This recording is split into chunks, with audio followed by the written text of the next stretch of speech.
টুম্পা বেটি তাড়াতাড়ি সেজে গুজে রেডি হয়ে নাও। কেন মা, সাজতে বলছো কেন? আজকে কি আমরা কোথাও বেড়াতে যাব নাকি? আরে না না বেটি, কোথাও যাব না, আজকে তোমাকে ছেলে পক্ষ দেখতে আসবে। আচ্ছা মা, ঠিক আছে, আমি তাড়াতাড়ি সেজে গুজে রেডি হয়ে নিচ্ছি। রেডি হয়েছো মা টুম্পা? হ্যাঁ মা, আমি রেডি হয়েছি। কতক্ষণ থেকে সেজে গুজে বসে আছি মা, কখন আসবে ছেলেপক্ষ? এইমাত্র ছেলেপক্ষ ফোন করেছিল, কিছুক্ষণের মধ্যেই চলে আসবে। আমি যা বলছি তা মন দিয়ে শোনো। যখন ছেলেপক্ষ তোমাকে জিজ্ঞেস করবে তুমি কত ক্লাস অবধি পড়েছো, তখন তুমি বলবে আমি মাধ্যমিকে 7 বার ফেল করেছি। যখন বলবে তুমি রান্না বান্না করতে পারো, তখন আমি কি বলবো মা? তখন তুমি বলবে যে হ্যাঁ, আমি রান্না বান্না করতে পারি। ভাত তরকারি রান্না করতে করতে ভাত বেশি সিদ্ধ করে ফেলি, আর তরকারিতে লবণ ঝাল দিতে ভুলে যাই। এখন কিছু বলিস না, চুপচাপ থাক, ছেলেপক্ষ চলে এসেছে। বিহাই বিয়ানি কেমন আছেন? কেমন আছেন? হ্যাঁ বিয়ানি, আমরা ভালোই আছি। আপনি ভালো আছেন তো? হ্যাঁ, আমি ভালো আছি।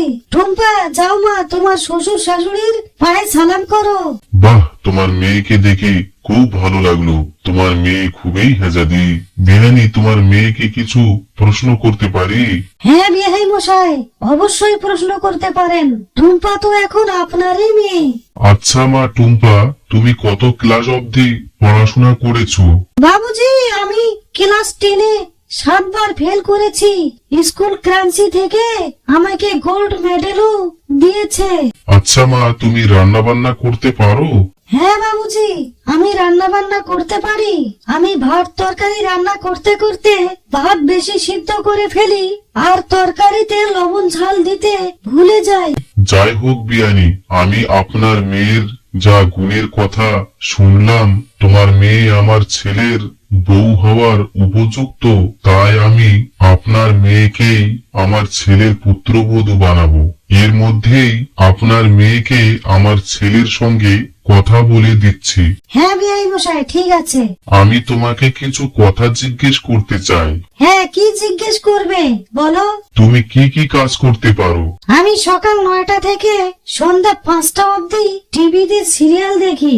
মা যদি আমাকে রাগ মুখে গালাগালি করে, তাহলে আমি রেগে গিয়ে চুপচাপ বসে থাকি। কখনো কখনো রাগের মাথায় থালি বাসন মাজি, ঘর বারান্দায় ঝাড়ু দেই, আর দুধ ভাত লবণ দিয়ে খাই, পান্তা ভাত ঘি দিয়ে খাই। তুমি যত গুণের কথা বললে, আমি তোমাকে পছন্দ করে ফেলেছি। তুমি যদি রাজি থাকো, তাহলে সামনের মাসে ভালো একটা দিন দেখে বিয়ের কাজটা সেরে ফেলবো। তাহলে বন্ধুরা, এই ছিল আজকের মজাদার একটি ভিডিও। ভিডিওটি যদি ভালো লেগে থাকে, তাহলে অবশ্যই ভিডিওতে একটা লাইক করবেন, আপন বন্ধুদের সঙ্গে ভিডিওটি শেয়ার করবেন। চ্যানেলটি সাবস্ক্রাইব করতে ভুলবেন না। অবশ্যই চ্যানেলটি সাবস্ক্রাইব করবেন, পাশের বেল আইকনটি অন করে রাখবেন, যাতে পরবর্তী ভিডিও ছাড়ার সঙ্গে সঙ্গে আপনাদের কাছে নোটিফিকেশন পৌঁছে যায়। তাহলে আজ এই পর্যন্ত, আবার দেখা হচ্ছে ধামাদার নতুন একটি পর্ব নিয়ে। এতক্ষণ সঙ্গে থাকার জন্য আপনাকে অসংখ্য অসংখ্য ধন্যবাদ।